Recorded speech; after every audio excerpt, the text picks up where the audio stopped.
Que tinha muita idolatria, tinha muitas culturas envolvidas nessa cidade. E isso fazia dessa cidade um desafio muito grande para plantar a palavra, o evangelho ou uma igreja do Senhor naquela cidade. Mas o apóstolo Paulo, juntamente com Timóteo e Silvano, eles tiveram uma obra incrível, muito grande nessa cidade, e deixaram ali uma semente que germinou, igual aqui, plantaram uma semente, evangelizando alma a alma, e conseguiram juntar ali o corpo de Cristo, uma igreja.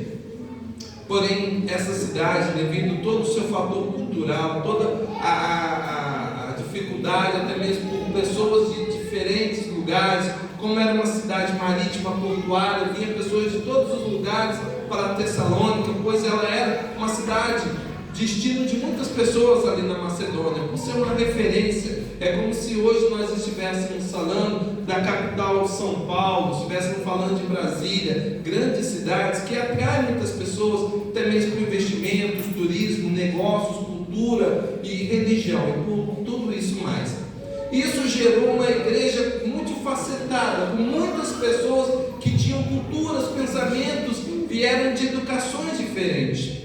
E ali por algum tempo o apóstolo Paulo esteve na cidade fazendo a sua obra, o seu trabalho, mas houve uma rebelião de alguns judeus que fizeram com que ele tivesse que ir embora.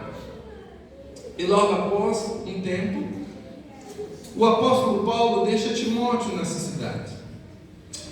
E aí Timóteo leva a Paulo o resultado dessa igreja, como que eles estavam vivendo. E eu vou ler para vocês alguns trechos do capítulo 1, e nós vamos ter um panorama de como estava a igreja. Mas nós não podemos nos iludir, porque a igreja ela não vivia apenas esse momento, ela tinha um outro momento. Diz assim a palavra do Senhor, no capítulo 1, versículo 2: Sempre damos graças a Deus por todos vós, fazendo menção de vós em nossas orações, lembrando-nos sem cessar da obra da vossa fé, do vosso trabalho de amor e da vossa firmeza de esperança em nosso Senhor Jesus Cristo, diante de nosso Deus e Pai. Reconhecendo, irmãos amados de Deus, a vossa eleição, porque o nosso Evangelho não foi a vós somente em palavras, mas também em poder no Espírito Santo e em plena convicção, como bem sabeis quais fomos entre vós por amor de vós. Por aqui eu já quero dizer para vocês que o apóstolo Paulo, ele estava fazendo referência a uma igreja que cresceu, que ouviu a palavra, o Evangelho, e estava praticando a vontade de Deus, porque não era apenas em palavra, mas em demonstração de poder de Deus. É uma igreja que estava se entregando a Deus em oração, uma igreja que estava submissa ao Senhor, uma igreja que tinha muitos pontos fortes, o amor para que eles tinham para com outras pessoas. É uma igreja que contribuía, uma igreja que doava, uma igreja que se entregava à obra. Eram cristãos que não estavam olhando para o seu tempo, para a sociedade e para a cultura externa, embora eles tivessem muitas dúvidas, embora eles tivessem falta de alguns elementos, algumas coisas na sua vida, mas eles eram testemunho. E o que lhe faltava em conhecimento, eles recompensavam, Tiago, em fé, recompensavam em entrega, em demonstração, em poder. Irmãos, a marca da igreja de Cristo sempre foi uma marca de entrega, de sofrimento, mas uma igreja que lutava. E a igreja de Tessalônica era uma igreja que lutava, que brigava pelo Evangelho, por fazer boas obras, por evangelizar, por seguir a palavra de Deus. Porém, continuando: e vós vos tornastes nossos imitadores e do Senhor, recebendo a palavra em muita tribulação, com alegria do Espírito Santo. Você sabe o que Paulo está querendo dizer aqui? Eles estavam sofrendo perseguição quando ouviram o Evangelho, e eles não ligaram que iam ter que abandonar suas crenças, suas tradições e sua cultura greco-romana para seguir a um Jesus, a um homem crucificado, um nazareno. Eles abraçaram o Evangelho com alegria. Eles estavam sofrendo anteriormente nas garras do diabo, porque a cultura greco-romana colocou na cabeça deles que eles não tinham salvação, que independente do que eles fizessem, quando eles morressem, eles iriam estar nas mãos de Hades, que era na cultura greco-romana um deus da morte, do inferno.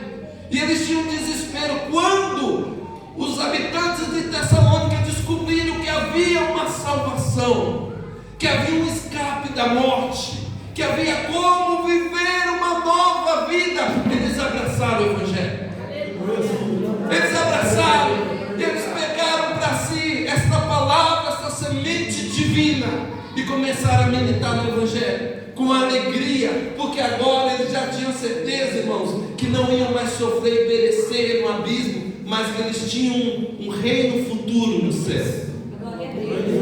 E a Bíblia vai dizendo, continuando, de maneira que fosse exemplo para todos os fiéis na Macedônia e na Acaia. Sabe o que quer dizer isso? Exemplos, cristãos verdadeiros. Quando alguém queria falar de um crente verdadeiro, é o de Tessalônica. Aqueles são crentes de verdade. Aqueles não abandonam o Evangelho. Aqueles não recuam, não olham para trás. Aqueles vivem a verdadeira semente do Evangelho, a carreira proposta por Deus. Quando se espalhava em todo o Império Romano, eu preciso de uma igreja bíblica, uma igreja fiel, uma igreja dedicada. Ninguém titubeava. Vai para Tessalônica, na Macedônia. Lá é a igreja. Será que eu e você estamos sendo referência? Será que a nossa igreja é referência? Quando alguém perguntar por alguma igreja, será que estamos sendo indicados? Será que isso pode ser o termômetro que nós estamos no caminho certo? A igreja de Tessalônica vivia isso. Ficava no caminho do Senhor, mesmo com tribulação, mesmo contracultural, irmãos. O que eles viviam naquela época é o que nós vivemos hoje. Nós remamos contra a maré, nós andamos na contramão do mundo. E a igreja de Tessalônica tinha uma forte cultura greco-romana ali, pressionando eles de todos os lados, mas era uma igreja que se purificava, uma igreja que tinha raiz, que tinha base, mas ainda faltava uma coisa para eles. Vamos continuar. De vós se ouvis a palavra do Senhor, não somente na Macedônia e Acaia, mas também em todos os lugares, a vossa fé para com Deus se espalhou, de tal maneira que não temos necessidade de falar coisa alguma. Irmãos, imagina um pregador chegar na igreja e falar: irmãos, eu não tenho o que falar para vocês. Vocês já têm fé, vocês oram, vocês jejuam, se entregam, vocês ajudam os pobres, vocês fazem tudo. O que vou eu falar para vocês? Vocês são um exemplo para mim. Que posso eu falar com vocês? E ele continua: pois eles mesmos anunciam de que forma fomos recebidos entre vós. Dizem-nos como nos converteste dos ídolos a Deus, para servires o Deus vivo e verdadeiro. Você sabe o que Paulo está dizendo aqui? Eles eram idólatras, eles seguiam deuses pagãos da cultura greco-romana, mas eles não, quando ouviram o Evangelho, eles não perderam tempo, eles largaram e abandonaram tudo por Jesus, se entregaram, eles seguiram a Cristo fielmente, não abandonando a fé, não olhando para trás, como até mesmo o povo de Israel fez quando saiu do Egito, que ficou pensando lá no Egito, nas cebolas do Egito, na comodidade. O povo de Tessalônica não ficou olhando para as coisas que tinha no mundo, não ficou olhando para as benesses, e mesmo estando em sofrimento e perseguição, que já estava começando. Eu estou falando do ano em torno de 49 a 51 depois de Cristo. Já havia uma perseguição, até porque em Tessalônica, além do culto a Hades, a Afrodite, aos deuses gregos, também tinha um culto ao rei e ao imperador, e todos tinham que se curvar perante o imperador. Olha a situação difícil que a igreja se encontrava, porque a igreja não se dobrava os joelhos para imperador nenhum, somente para o rei do céu. E eles mesmo destemidos, sofrendo, permaneceram firmes na presença do Senhor, sendo exemplo para eles e para nós. Por isso nós estamos lendo hoje a palavra do Senhor de Tessalonicenses. Mas quem conhece o livro de Tessalonicenses vai ver que eles tinham mais desafios. Vamos continuar. Diz assim a palavra de Deus: pois eles mesmos anunciam de que forma fomos recebidos entre vós. Dizem-nos como nos convertestes dos ídolos a Deus, para servir o Deus vivo e verdadeiro, e aguardar-se dos céus o seu Filho, a quem ele ressuscitou dentre os mortos, a saber, Jesus, que nos livra da ira vindoura. Você sabe qual era a marca da igreja de Tessalônica? Esperava Jesus. Eles tinham a esperança da volta de Cristo. Você sabe o que segurou ao longo dos séculos a nossa igreja? O que nos dá esperança, conforto em meio à tribulação, à dificuldade, à meia crise financeira, crise política, crise civil, social, é a esperança que não ficaremos aqui, mas que em breve nós seremos para o Senhor. A igreja que tem essa marca, que tem essa esperança de aguardar a volta de Jesus, de aguardar o arrebatamento, essa igreja é uma igreja vitoriosa. É uma igreja que persevera. É uma igreja que não olha para trás, que não para no caminho. Uma igreja que espera a volta de Jesus. É uma igreja que conserva a esperança e a fé. É uma igreja que sabe que está no caminho certo e sabe o que deve fazer. Isso remete para nós, irmãos. Muitas vezes parece que a pregação da vinda iminente do Senhor ficou em desuso. As pessoas preferem pregar e falar de bênçãos, de chave, de vitória e um monte de coisa, e esquecem a genuína pregação do Evangelho, que Jesus voltará da forma que o vistes ir ao céu, e em breve a trombeta soará. Da última trombeta, e nós iremos para o céu com Ele. Esta é a nossa esperança. Nós confiamos e cremos nele, e sabemos que a palavra de Deus é fiel e verdadeira, que está para se cumprir. Os sinais têm se mostrado cada dia mais notórios. E nós não podemos, irmãos, esquecer de tudo que passou, da história da igreja, do que nós vivemos até aqui. E eu posso dizer para você, vai valer a pena. Continue, lute, não pare, continue no caminho. Está difícil, levanta a cabeça. Está doendo, levanta a cabeça, marche, não deixe para trás, não olhe para o passado. Não pense em parar. Nós não temos tempo de brincarmos. Ou servimos a Deus ou não servimos. Nós temos um compromisso com Ele. Fomos resgatados por um alto preço de sangue na cruz do Calvário. Ele nos redimiu, nos regenerou, nos justificou, nos adotou e nos santificou. Agora nós temos que viver em novidade de vida, aguardando as bem-aventuranças do Senhor. Você sabe o que quer dizer isso? Ele vai te dar tudo o que é necessário para você ter uma vida piedosa na presença dele. Tudo que eu e você precisamos, Deus sabe muito bem, e Ele nos dá, nos concede. Mas para isso nós temos que nos submeter a Ele, assim como a igreja de Tessalonicenses. Ter fé, esperança, resistir com resiliência. Está sofrendo, levanta a cabeça e continua. Receba a palavra com alegria do Espírito Santo. Olha a oportunidade que Deus está nos dando de ouvir a sua voz, a sua palavra, de saber que nós somos salvos, eleitos em Cristo Jesus, que nele nós temos uma viva esperança.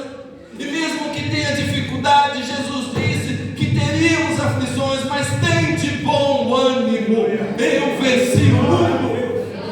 Assim como Ele venceu, nós venceremos, porque nós estamos nele. Nós somos ramos enxertados na boa oliveira, e Jesus, Ele nos nutre de esperança, de fé, de alegria, de paz, de longanimidade, de bondade. Irmãos, nós não podemos abaixar a cabeça para as dificuldades do dia a dia. As adversidades do tempo presente não podem nos parar. Não podemos olhar para o que passou, nem olhar para a vida do outro. Sabe por quê? Deus tem um propósito. Deus tem um plano na minha, na sua sua vida. Deus sabe o que faz, irmãos. Em que momento da história nós estamos vivendo? Quantas vezes nós achamos que o nosso problema é maior, esquecemos do problema dos outros? Ou olhamos para a vida dos outros e começamos a fazer comparações? Que tal nós começarmos a olhar para a igreja primitiva? Que tal quando a gente começar a reclamar e falar que estamos com um problema, olha para a igreja primitiva. Hoje nós não temos ninguém atrás de nós querendo nos perseguir, nos prender, nos matar. Hoje nós não temos, irmãos, perseguição a nível de não poder falar, não poder comprar no mercado, não poder estudar, não poder ir para a escola, não poder trabalhar. A igreja primitiva sofreu tudo isso. Tinha que se esconder para poder adorar a Deus. Vocês acham que o culto de domingo na igreja primitiva era na igreja, bonitinha, anunciada, com lâmpadas? Não, irmãos, era em masmorras, era escondido na casa dos irmãos. Os irmãos tinham que fazer um sinal de peixe com o pé. Quando vinha outra pessoa e completava o peixe, eles se identificavam que eram cristãos. Sabe por quê? Porque se eles fossem confundidos, eles eram presos. E muitas vezes nós temos oportunidades, nem queremos ir para a casa do Senhor. Muitas vezes, com toda a facilidade, é só sair de casa, ou muitas vezes pegar uma condução e ir até a casa de Deus. Mas a igreja primitiva tinha prazer, recebia com alegria. Eu quero estar na presença de Deus, eu quero me dobrar ao Senhor, eu quero buscar Ele, eu quero ouvir a Sua palavra. E Deus enchendo a igreja. Mas, irmãos, eu falei para vocês que faltava alguma coisa na igreja de Tessalônica. Quem conhece a epístola de Tessalonicenses vai ver mais para frente que eles tinham alguns problemas. E eu quero convidar toda a igreja no decorrer da semana, leia a carta de Tessalonicenses, 1ª e 2ª Tessalonicenses. Qual era o problema? Eles tinham dúvidas, porquanto eles tinham muita fé, tinham autoridade para pregar, mas eles tinham pouco conhecimento das coisas que iriam acontecer. Justificado, irmãos, eles não tinham muitos pregadores para ensiná-los. Lembrando que o apóstolo Paulo teve que sair da cidade por causa de perseguição, mas esta carta veio doutrinar a igreja. O que aconteceu? Alguns irmãos morreram depois que Paulo foi embora, e a igreja ficou com o pensamento: e agora? Esses que morreram antes de Jesus vir, para onde eles vão? Eles estão salvos, não estão? Vão para o inferno, vão para o céu? E nós vamos para o céu? Quando Jesus vai vir? Eles obrigaram a Timóteo a falar com Paulo, para dizer quando seria a vinda de Jesus, porque eles estavam esperando. E aconteceu algo pior. Alguns de dentro da igreja, principalmente alguns jovens, pararam de trabalhar, porque acharam que a volta de Jesus está tão breve. Para que eu vou trabalhar? Para que eu vou estudar? E outros que estavam tão preocupados se iam para o céu ou não, deixaram de se santificar, estavam vivendo na carnalidade. Tudo isso dentro de uma igreja, irmãos. A Bíblia diz que dentro de uma igreja, dentro do templo do Senhor, tem vasos de honra e vasos para desonra. O joio e o trigo estão juntos. Fora isso, tinha os falsos mestres que vinham para tentar confundi-los. Uma igreja que estava sofrendo com a falta de conhecimento. Tinha muita fé, mas pouco conhecimento. O que nós aprendemos com isso, irmãos? Nós temos que crescer na graça e no conhecimento do Senhor Jesus Cristo. Se por um lado tinha muita fé, tinha pouco conhecimento. Nós hoje, irmãos, temos a possibilidade, a oportunidade de crescer em graça e conhecimento. E sabe o que isso faz? Experiência com Deus, intimidade com Deus. Quando eu conheço a palavra, eu estou alicerçado, nada me derruba, a minha fé fica inabalável. E quando eu cresço em graça, eu consigo ter uma potencialidade do poder de Deus dentro de mim. Eu oro com mais fé, eu consigo fazer a vontade de Deus, eu consigo ter prazer na obra do Senhor, e eu vejo o fruto desta obra. E a situação era muito difícil, irmãos, a ponto de Paulo ter que vir explicar, irmãos, no capítulo de número 4, como viver. Primeira coisa que ele diz ali, que ele porneia, todo tipo de imoralidade. Ele estava chamando a atenção daqueles que estavam vivendo de qualquer maneira, sem cuidar da sua santificação, da pureza espiritual. E ele começa a falar: olha, vocês têm que se purificar, viver de uma maneira santa. E aqueles que estavam lá no final do capítulo 4, com medo se ia para o céu ou não, quando Jesus vinha, quem morreu foi ou não, e ele vem explicando como seria. E ele diz: não quero, porém, irmãos, que sejais ignorantes acerca dos que dormem, para que não vos entristeçais como os demais que não têm esperança. Cremos que Jesus morreu e ressurgiu, assim também cremos que Deus tornará a trazer com Ele todos os que dormem em Jesus. Dizemos isso pela palavra do Senhor, que nós, os que ficarmos vivos para a vinda do Senhor, não precederemos os que dormem. Pois o mesmo Senhor descerá do céu com grande brado e voz de arcanjo, ao som de trombeta de Deus, e os que morrerem em Cristo ressuscitarão primeiro. Depois, os que ficarmos vivos seremos arrebatados com Ele nas nuvens para o encontro do Senhor, para sempre com o Senhor. Portanto, consolai-vos uns aos outros com essas palavras. Ele estava dizendo: não perca a esperança. Está doutrinando, ensinando, trazendo conhecimento à igreja. Vocês irão para o céu. Os que morreram vão ressurgir primeiro, mas existe uma última trombeta, e essa trombeta só vai soar quando tiver encerrada a plenitude dos gentios, quando a porta da graça se fechar. Você sabe o que quer dizer isso? Deus está tendo misericórdia com esta geração.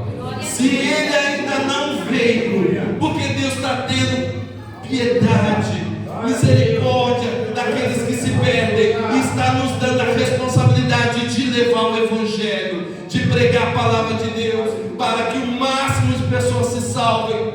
E aí sim, nós iremos encontrar com Ele nos ares. E irmão, será diferente. A mesma esperança da igreja de Tessalônica, a igreja de Acaia, a igreja de Jerusalém, a igreja de Éfeso, a igreja da Galácia, a igreja de Corinto, a igreja de Roma, a igreja de Jacutinga, a igreja do Colina, tem a mesma esperança de ir morar no céu. Nada nem ninguém pode impedir o plano de Deus na nossa vida. Ele nos resgatou, nos salvou para irmos morarmos com Ele. Lembre-se disso. O Evangelho genuíno é aquele que vai atacar e confrontar o pecado, vai confrontar o pecador, para que nós possamos estar preparados quando ouvirmos a última trombeta soar. Igreja, assim como o apóstolo Paulo, com amor e carinho e dedicação, exortou, admoestou, ensinou a igreja de Tessalônica, o Senhor vem falar conosco: preparai-vos, preparai-vos. Está próximo a vinda do nosso Messias. Está próximo a vinda do meu Senhor. Eu não tenho outra palavra. Está próximo a vinda. Se prepare, igreja, porque o Senhor quer encontrar uma igreja purificada. O Senhor quer encontrar uma igreja preparada para subir com Ele. É nossa responsabilidade nos santificarmos, nos entregarmos a Ele totalmente e vivermos em santidade, para que possamos ter a plenitude, o prazer, a alegria de receber a vinda do nosso Senhor Jesus Cristo. Que Deus possa abençoar esta igreja e possamos nos preparar, crescer na graça e no conhecimento, lendo a palavra, meditando, estudando, orando, se entregando a Deus, fazendo a sua vontade, praticando boas obras, se humilhando perante a potente mão do Senhor, se rendendo a Ele, deixando Ele tomar a frente, a direção, reconhecendo o senhorio dEle e deixar que Ele faça do jeito dEle, da maneira dEle, como Ele quer, quando Ele quer, para a honra e glória do nome dEle. Portanto, meus amados irmãos, não podemos olhar para trás. É tempo de nós continuarmos marchando. Deus está nos dando oportunidade. Deus nos levantou para marcharmos nessa cidade, proclamando o Evangelho, as boas novas de salvação, porque grande obra o Senhor ainda tem neste lugar. Coisas maiores virão, e o Senhor quer uma igreja preparada, adornada para fazer a sua obra militar em prol do Evangelho de Cristo. Quem tem ouvidos ouça o que o Espírito diz